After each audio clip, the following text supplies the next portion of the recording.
welcome. ZASLOW Show 2.0. It is a Monday, the 16th of January. Good to have you aboard Martin Luther King Day. We hope if you're not working today, we appreciate you still sticking with us, going through your regular routine of listening to ZASLOW Show 2.0. Hope you had a nice weekend. We got a lot to get to. There's a lot happening. Obviously, the majority of the show today is going to be spent on the Miami Dolphins season coming to an end yesterday in the wild card round in Buffalo. Dolphins lose, season is over, and we got a lot of conflicted feelings. Not convicted feelings. Very interesting choice of words there from Mike McDaniel in the postgame. I'm pretty sure he meant conflicted. We got a lot of conflicted, not convicted feelings here after the Dolphins season ends. You've had a little bit of time to sleep on it. And, of course, we have a ZASLOW Show 2.0 poll question, all right? To get things started today, ZASLOW Show 2.0 poll question, very controversial poll. Go to @ZASLOW Show, and you can go vote. And you will see that today's poll question, ZASLOW Show 2.0 poll, after sleeping it off, how do we feel about the Miami Dolphins loss today? All right, that's a valid question. After sleeping it off, how do we feel about the Miami Dolphins loss today? And so your answers are mad at Mike McDaniel, proud of the team, F the Bills. I mean, come on, it's always F the Bills, but you got to pick one of the three. And right now, the leader at 63% of the vote is proud of the team. So go out and vote right now at ZASLOW Show. ZASLOW Show 2.0 poll today after sleeping it off. How do we feel about the Miami Dolphins loss? I was pretty emotional yesterday. I was really, like I was crying or something, like some sissy. I'm talking about like I had a very emotional reaction at the end of the game. I mean, I calmed down, although I was in a pretty sour mood the rest of the evening. But and look, I said this earlier in the season, like especially after the loss in San Francisco, right? When the 5-game win streak came to an end, it's like, oh man, pissed off about this loss, but that's a good thing. It's good that you're pissed off. And the reason that it was a good thing that you're pissed off is because it means that these games matter. It means that they're important. So even though it hurts, you like the emotional reaction because feeling this way is a good thing ultimately because it means that your team matters and your team is important and they're playing meaningful games. And it's been since forever that the Dolphins have been playing meaningful games. And just the fourth time, think about that, just the fourth time this century that the Miami Dolphins were in the postseason. So I have a lot of conflicted feelings about yesterday. And I had a very visceral reaction after the game. Or not, but after the game was essentially over, after the 4th and 1. I was so angry that that's the way things ended for the Dolphins, okay? So the way that I'm experiencing it, and by the way, I should throw this out there. We're going to do most of the show on the Dolphins today, but today's big sports day. All right, coming up, we're just a few hours away here where you got Panthers hockey at 1 o'clock this afternoon. It's very likely you're listening to ZASLOW Show 2.0 or you're watching on the youtube.com/@ZASLOW Show. It's very possible that, the Panther game is either going on right now or it's already happened, all right? And you got Heat basketball this afternoon. The Heat are in Atlanta, which is a big deal. You get the Martin Luther King Day in Atlanta. They always play in the afternoon on Martin Luther King Day, so the Heat at the Hawks, that's cool as well. And the Heat, I'm very pleased with the way the Heat have been playing lately. They get Tyler Hero back today. You may be listening right now and you know who won the game because you're in the future. Don't tell me. No spoilers. I don't know who won. The game isn't starting for a few hours, but you may know who won because you're listening in the future. Anyway, I had a very, very visceral reaction to the Dolphins blowing the game yesterday. And yes, I do say blowing the game yesterday. Not that it's a game that they should have won or that they were in control of at the very end, but when you don't even give yourself a chance, that's blowing the game. Give yourself a chance. It's like, you come down the court, you got one final shot to win the game, you don't even get a shot off. That's how I felt yesterday. Even though the Dolphins did get a shot off, it was incomplete, intended for Gesicki. They did get a shot off, but it feels like they didn't get their best shot off because 4th and 1, massive difference from 4th and 6. So my overriding thought after the game yesterday was Mike McDaniel was terrible and Skylar Thompson was terrible. Now, let's start with Skylar Thompson here. So you'll get a lot of pushback on the or I'll get a lot of pushback on the Skylar Thompson was terrible stuff because, he's a third-string rookie quarterback. Understood. No one's saying he's not a third-string rookie quarterback, but if I'm starting yesterday for the Miami Dolphins, and I'm terrible, I'd be terrible, and I'm terrible, do we then say, but he's not an NFL quarterback? That's true. He's not an NFL quarterback. ZASLOW's not an NFL quarterback, and he also played terrible. Yeah, well, Skylar Thompson is a third-string rookie quarterback, and he was terrible yesterday. Both of those things are very true. Do you give him a pass because he's a third-string rookie quarterback? Yeah, I mean, you can give him a pass then because, yes, he's a third-string rookie quarterback. He's got a long ways to go. And he's got a long ways to go because he was terrible yesterday. We don't have to grade it on a curve. You can give him the grade and also acknowledge he's just not ready yet. And this Dolphin team was in such a bad spot because of injuries that they were forced to go with the kid who wasn't ready, who tried his hardest, and you can be proud about that, but he was also terrible. I don't see the problem with pointing that out. So we'll circle back to Skylar Thompson. Mike McDaniel, and here's, see, this is funny, right? Where Skylar Thompson, the Dolphin fan, give him a bit of a pass because, hey, third string, rookie quarterback, third string, rookie quarterback. He tried his hardest. Mike McDaniel, who was terrible yesterday. And I'm a fan of Mike McDaniel. I also don't think that a first-year head coach needs to be a finished product in year number one, his rookie year. But why would we make excuses for the rookie quarterback in that spot and not also be able to acknowledge, yeah, you know what? Rookie head coach. Now, he was terrible. Mike McDaniel was terrible yesterday. And there's a number of things we can get to in regards to Mike McDaniel. But that doesn't change my overall opinion of Mike McDaniel the same way that my overall opinion of Tua in his rookie year. I love Tua from the get-go.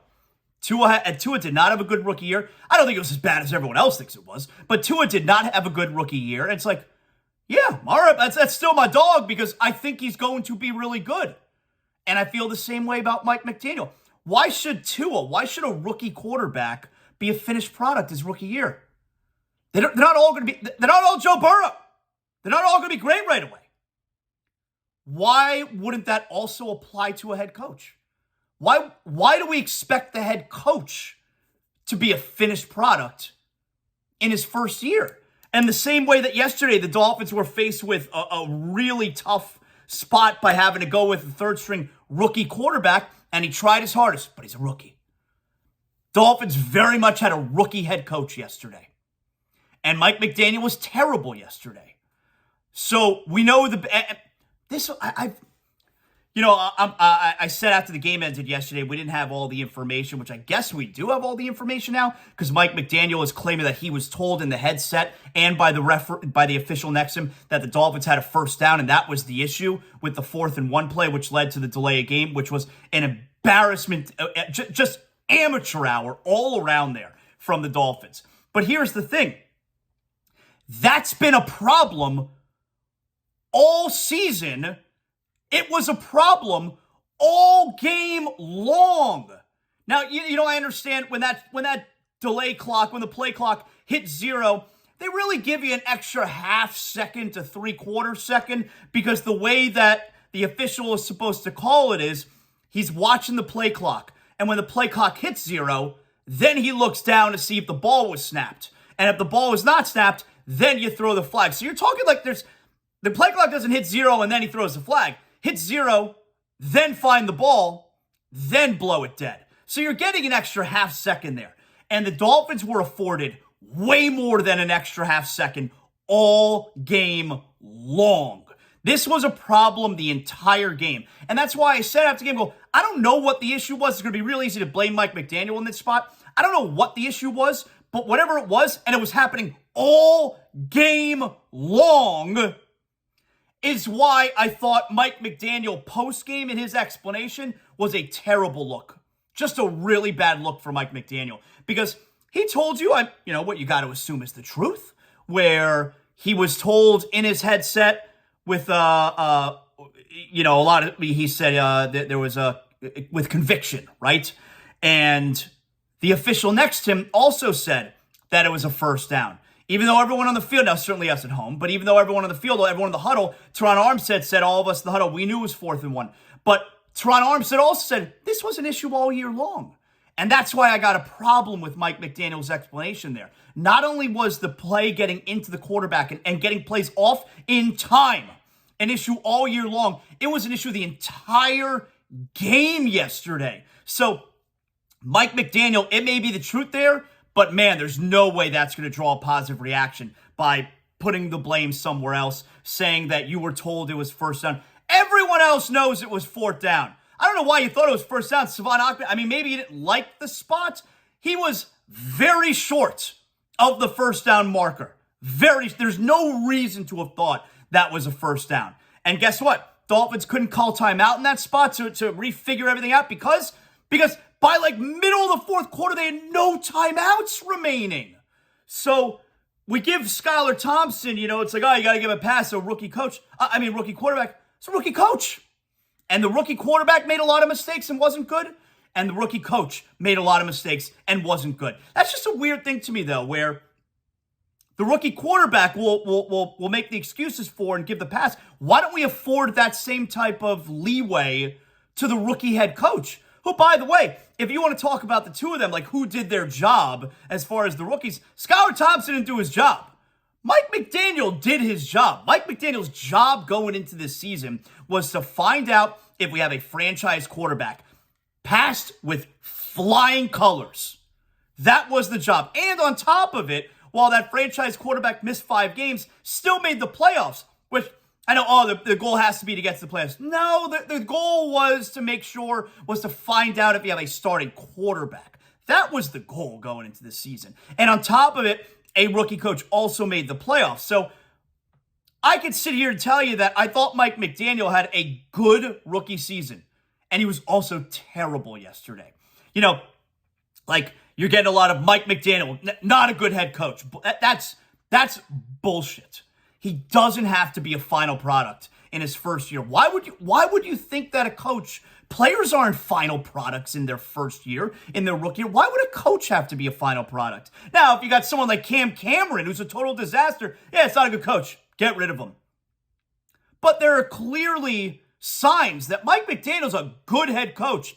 Got a lot to learn when it comes to not just the play calling, but getting the play, clock management, the challenges, that type of decision-making. He was poor at those things this year. When I say play calling, I'm talking about, adjustments, that kind of deal.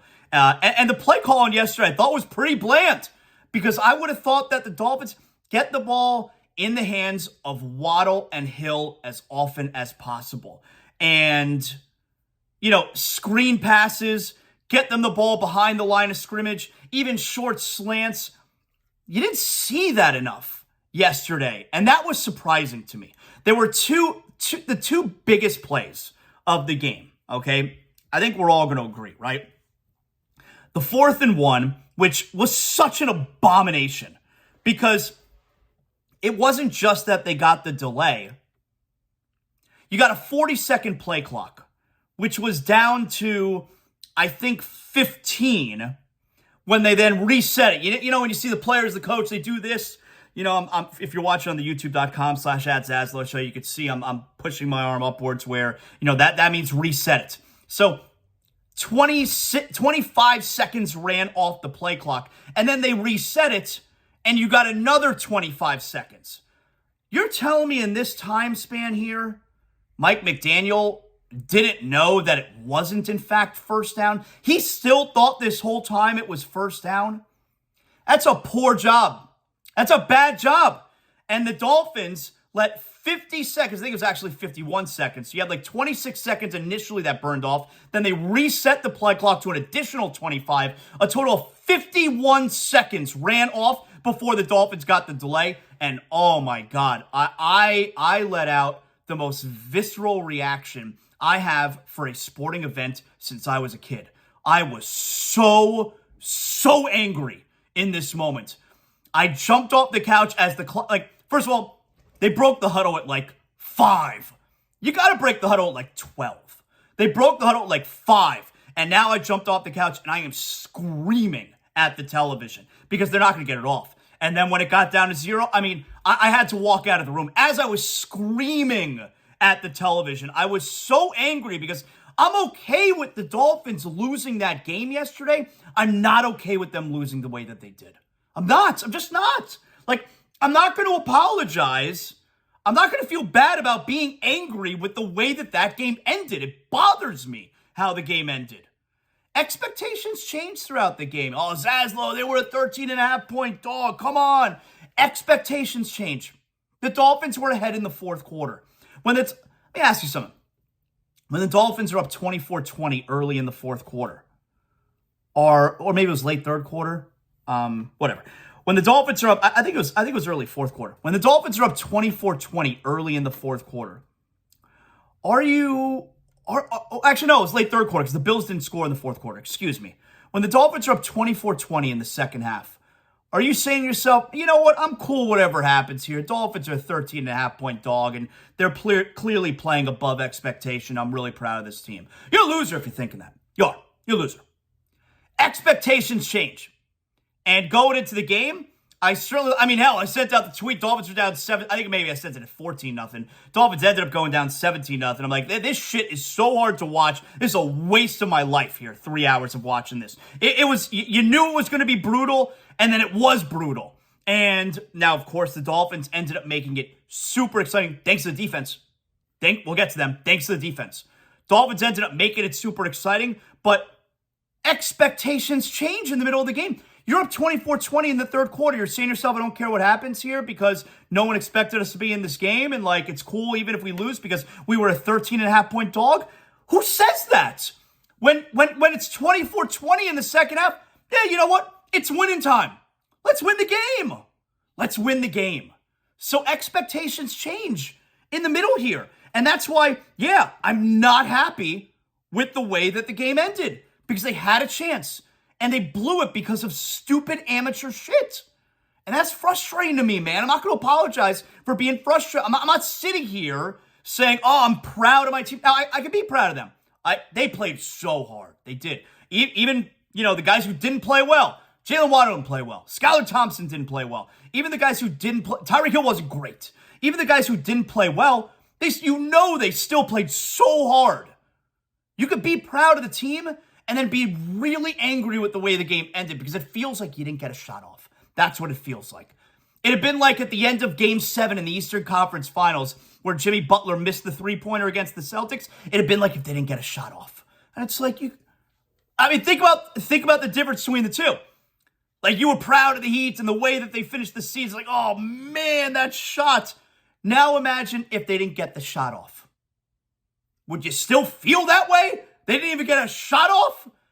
That's how I felt yesterday. If the Dolphins had the 4th and 1 and they got stuffed, damn, we had a chance here. But because of amateur shit that was going on all season and all game long, I felt like they didn't give themselves a chance. And so, yeah, the finish to the game really bothers me. Really bothers me. 2 biggest plays of the game, that 4th and 1 we're talking about there, okay? And in 51 seconds, we can't figure out what the hell is going on. So you got that. The second biggest play of the game. The Dolphins are up 24-20. This is late third quarter. It's 3rd and long. It was like 3rd and 19. They're at like the 10-yard line. And certainly the prevailing thought is run the ball here. Screen pass. Something simple. They're not going to pick up 3rd and 19. They picked up a couple 3rd and really longs earlier in the game. They definitely did. But they're not going to pick this up. Dangerous territory. Rookie quarterback. Backs against the end zone. Loud crowd. You got the lead. Now, it's not exactly like if the Dolphins are punting in that spot, they'd have been in a good situation. You're punting from your end zone. Bills are going to get the good field position. It was a disastrous series no matter what. You can easily blame Mike McDaniel there for the play call, for trusting, I guess, Skylar Thompson not to do the worst thing. But I got that. I put the blame on the quarterback in that spot. There's enough blame to go around there. You want to blame McDaniel? I'm not going to push back on that. And I don't care about you're playing the result stuff. Of course you're playing the result. Play the result. Something happens, you talk about it. Playing the result's the stupidest phrase. That's such a dumb phrase. How do you talk about something that happened? You watch what happened, you talk about it. Anyway, I blame Skylar Thompson in that spot. Look, I get it, you're a rookie quarterback. You're the starter in a playoff game. You got the lead in the fourth quarter. You can't throw that pass that gets intercepted in that spot. Do anything else. Throw it away. Throw it at the ground. Throw something short. You cannot, every play throughout the entire game, all right, a huge mistake can be made by the quarterback. Not just in that spot. Every play, the quarterback can make a stupid throw, a stupid decision, and there ends up being an interception. And you can't do it in that spot. Should McDaniel have been more conservative? Yeah. Now, he hasn't been conservative all year. That's not how he coaches. Maybe that's a fault. But Skylar Thompson, there's every time he drops back to pass, there is a chance he's going to throw a bad interception. Every time. It's not just in that spot. It's not just 3rd and 19 when your back's against the end zone. This is a play where you're more susceptible to an interception. You can throw an interception every single play. You can't throw the interception on that play. So, the two biggest plays, that was, Buffalo ends up taking the lead. It's 27-24. Those were the two biggest plays. Everybody knows that. One of them was obviously a major fault on Mike McDaniel. Hated his explanation, especially when, the play clock was an issue the entire game. The officials weren't giving you wrong information. Someone in your headset wasn't giving you wrong information the rest of the game. All right? It's not an excuse. I'm sorry. I did not like that excuse by Mike McDaniel. And then Skylar Thompson, 3rd and 19, can't throw that interception. Can't do it. Can't do it. I'm sure Mike McDaniel's getting most of the blame in that spot. I don't necessarily see it that way. He gets some. Quarterback can't throw the interception there. Can't do it. Can't do it. Now, I will say, to me, if we can get to the Bills for a second here, to me, this brings up red flags for the Bills. If I'm a Bills fan, I don't feel great about next week. They're hosting Cincinnati. That'll be very emotional. It's back to the scene, the DeMar Hamlin stuff. And then potentially they would go to Kansas City.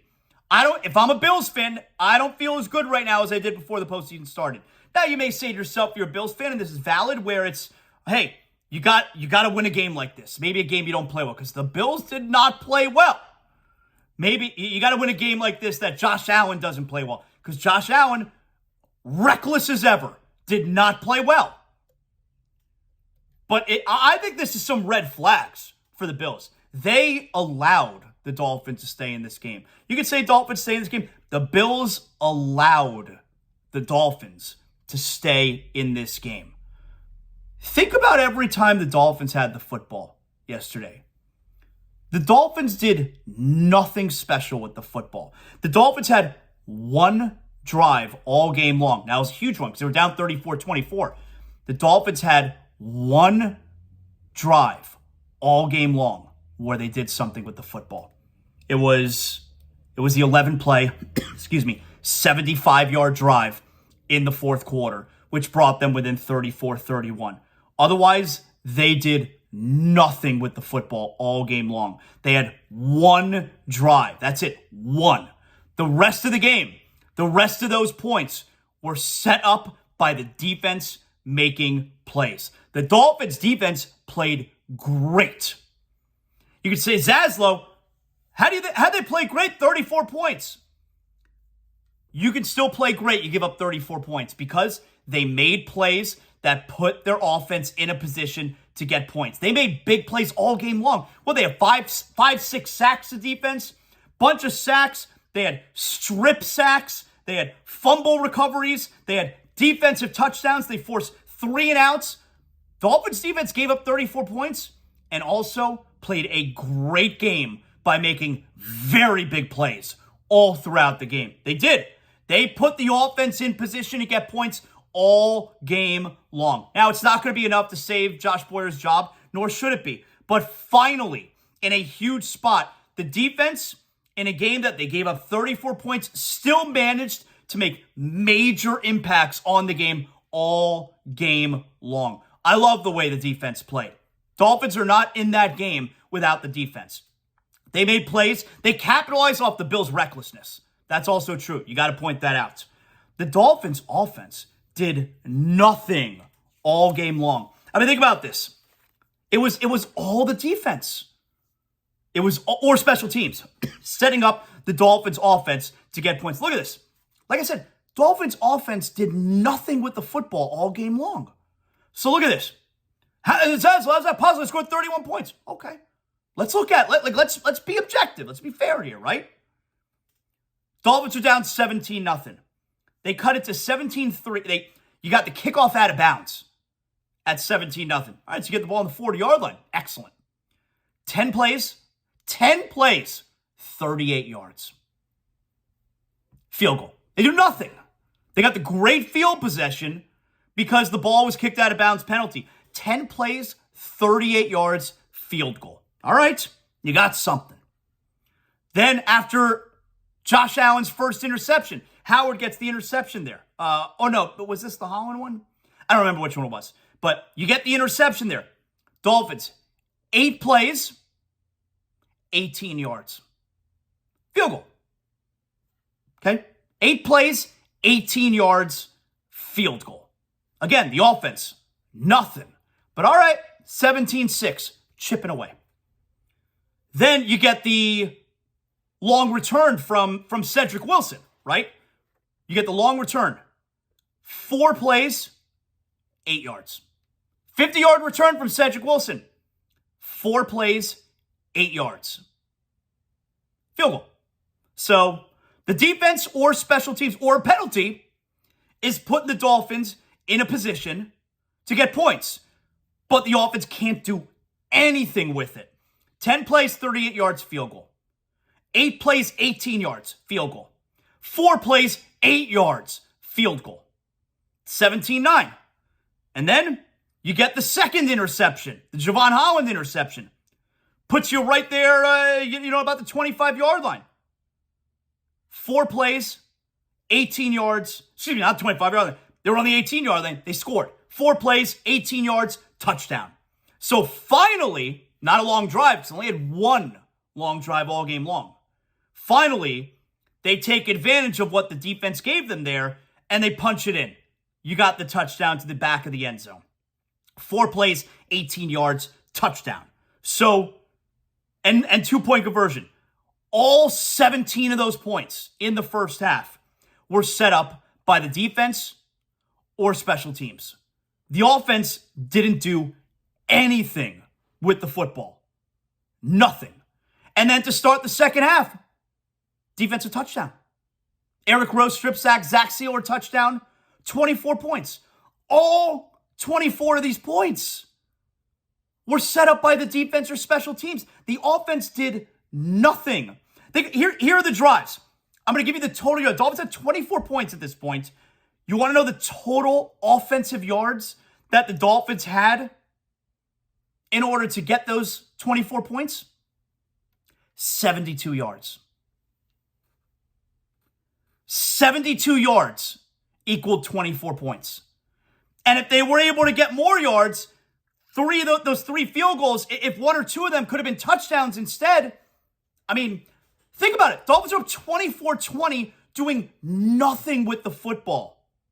I think the overriding point here is, if Tua played, we may have kicked their ass. Yeah. If Tua played, we may have kicked their ass. I mean, the 2 other times that Tua played, beat them and had an 8-point lead in the fourth quarter. If Tua plays, they convert at least a couple of those possessions from field goals into touchdowns. Dolphins offense stunk yesterday. How about this? Remember how shitty the Dolphins offense was in the game against the Jets? 11 points. 9 offensive points. No touchdowns. Dolphins had more yards that game against the Jets than they did yesterday against Buffalo. Yeah, go look it up. Dolphins had 231 total yards yesterday.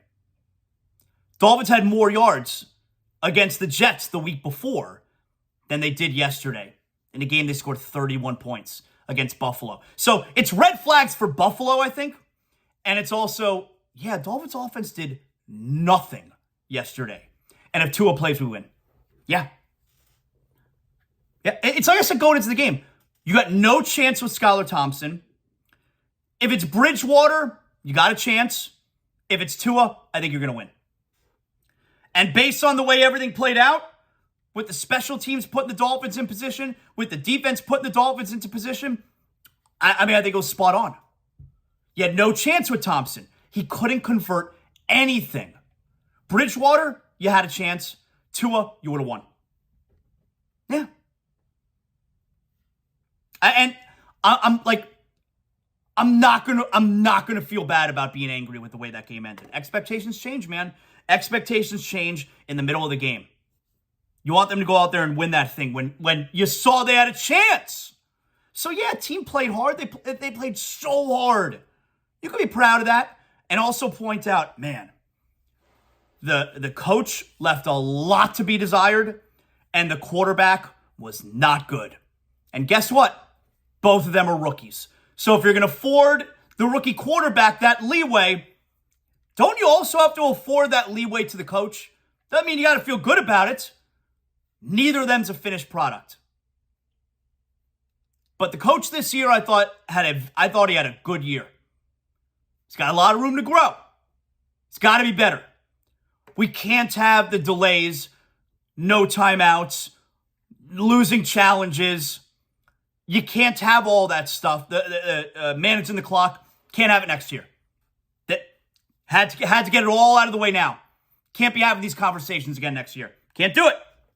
Can't do it. But man, that fourth down, no timeouts. 4th and 1, 51 seconds pass, and still get the delay. And the interception from Thompson when it's 24-20. Two biggest plays of the game. It's funny, when we talked on Friday, I said the only way the Dolphins were going to win this game is in a shootout. Turned out to be right about that. Now, I was wrong about the Dolphins were going to get annihilated. I mean, that's first and foremost. But if the Dolphins were going to win this game, the only way was via shootout. They were never going to win a low-scoring game. So, maybe the defense will ball up. That was never going to happen. The Dolphins defense played great and still gave up 34 points. So that's why they were never going to win a low-scoring game. It had to be in a shootout. And the game, was essentially a shootout, even though the Dolphins offense did nothing all game long, except for one drive. Which is why I said, you got no chance with Thompson. You have a chance with Bridgewater. You win with Tua. And based on what we saw, the Dolphins offense did nothing and still managed 31 points. The only way they were going to win that game was in a shootout. And it wasn't going to happen. You weren't going to be able to pull it out with Skylar Thompson. Not going to feel angry. I'm not going to feel bad about being angry with the way that game ended. I was really angry, man. Just mad. It felt like they didn't give themselves a chance. So I'm not going to feel bad about that. As far as, we got a lot to build on for next year. We could talk about building on next year like another day. We could start to get into that tomorrow. I'm not ready for that. I'm not doing that today. I'm not looking forward. I'm not looking ahead to next year. I'm not doing that today. Today's reaction day. Not doing that. You can hit me up at ZASLOW Show. Of course, at ZASLOWJ on Instagram, where I'm an influencer, but I always got time for everyone who listens to the show. Make sure you tell all your friends, your family about ZASLOW Show 2.0. How about this? So here's why I say this. Tell your friends, tell your family about ZASLOW Show 2.0. As great as the first, been doing this for 2.5 months now, I think? As great as the first 2.5 months have been, the support, my sponsors, I love you guys. By the way, everybody knows Anidjar and Levine Accident Attorneys, title sponsor. This entire show is presented by Anidjar and Levine Accident Attorneys. They've been with me since day number one. They've trusted me, they support me, and it really gave me the confidence to be able to get this thing going in the right direction. If you've had an accident, if you got a personal injury, 800-747-FREE. That's 800-747-3733. Call Anidjar and Levine Accident Attorneys. You'll get an attorney on the phone right away. Make sure if you're in an accident, you call 911 first. Then you call Anidjar and Levine. They're going to get you the money that you deserve while you get healthy, while you heal. Let them take care of the extracurricular stuff, all right? So again, Anidjar and Levine Accident Attorneys, 800-747-FREE. That's 800-747-3733. Now, the reason I say all the time, tell your friends, tell your family, tell your mother I say hello. There's still, as great as the support has been, there's still so many people who have no idea that I'm doing this. No idea that we're doing ZASLOW Show 2.0 because, for instance, I went to the Palm Beach card show this weekend. Very big card show. Met the great Jeff Wilson, sports card investor. That's Amber Wilson, the great Amber Wilson's brother. He's a major celebrity at these card shows.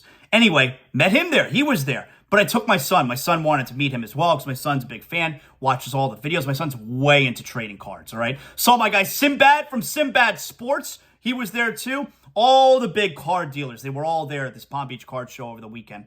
And so I'm walking around the card show. You know, my son's doing his thing with his friend. And it's so weird because at one point, and we're there for several hours. I'm just biding time, you know. So we're there for several hours. And at one point, like I'm checking out what my son and his friend are doing. And my son, he's negotiating a deal. And my son knows a bunch of these vendors too because he goes to these shows all the time.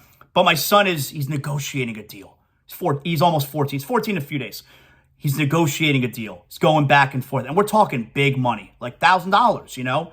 And it gets to, and so they're negotiating back and forth. And it gets what? I say, I got to get out of here. And so like, I got to walk away. Because it's weird where I'm standing there and my son is making these deals and they're negotiating back and forth. And he's doing it with adults. And it's like, this is very uncomfortable for me. Not so much because the amount of money that's involved, but because like I can't be here when my 14-year-old son is negotiating with adults. It's really weird. I got to get out of here. And so like I walk away and I go do my thing somewhere else. But anyway, back to the original point.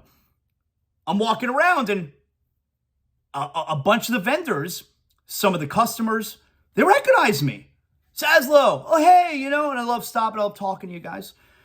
And I got this from 2 or 3 people there. Hey man, I missed your show. It's like, oh, you don't have to miss it. I'm doing the same thing and I think it's great. ZASLOW Show 2.0, are you subscribed? No, man, how do I subscribe? That right there. So that's why I tell you, tell your friends, tell your family, because there's still so many people out there who have no idea what I'm doing, what we're doing here. And the people that I ran into, the fans that I ran into at the card show, they were seemingly big fans. And they had no idea that we're doing this. So it's still going to take a while. It takes a long time to build this thing up. We're on our way, all right? But that's why I say, tell your friends, tell your family. You know, there's still so many people out there who have no idea. We got our full NFL rundown coming out, brought to us by Brunt Insurance. We'll get to that in a moment here. But I want to mention, so I picked up a new show over the weekend. You know, I love shows. I'm not quite finished with Netflix yet, all right? But this show is on Apple TV, Apple Plus, whatever the hell it's called. And I forget, one of our great ZASLOW Show 2.0 listeners gave me this suggestion last week, and I wish I remembered who it was. So shout out to you. I'm sorry, but I was recommended because, you know, I always say I love time travel movies and I love prison movies. And I'm always taking suggestions for that. And one of our great ZASLOW Show 2.0 listeners, he recommends ZASLOW. If you like prison movies or prison shows, you got to watch Blackbird. Blackbird on Apple TV. Now, this is funny for a couple of reasons. Mostly because, so, make sure you listen to It's Still Real to Me. That's that's ZASLOW Show 2.0 Pro Wrestling Show. Myself, Joey Levin, every Saturday. And if you didn't listen to this weekend, go back and listen to it. It's still real to me. And one of the things we brought up there was on AEW Rampage on Friday night, and they'd been promoting Golden Globe winner Paul Walter Hauser is going to be on the show. And I said to Joe, I go, who the F is that? Who the hell is Paul Walter Hauser? And then I remember, I go, hold up. Is he in Cobra Kai? Is he Stingray in Cobra Kai? And Joey says, yes, that is him, actually. So I had no idea who this Paul Walter Hauser was. And then that night, Saturday night, I decided, you know what? I'm going to watch Blackbird. Blackbird's the show that this Paul Walter Hauser won the Golden Globe for. And so that was funny. Total coincidence. And so anyway, I'm three or four, I think it's a total of 6 episodes, right? So I'm halfway through. This Blackbird. I love this show. I'm so into it.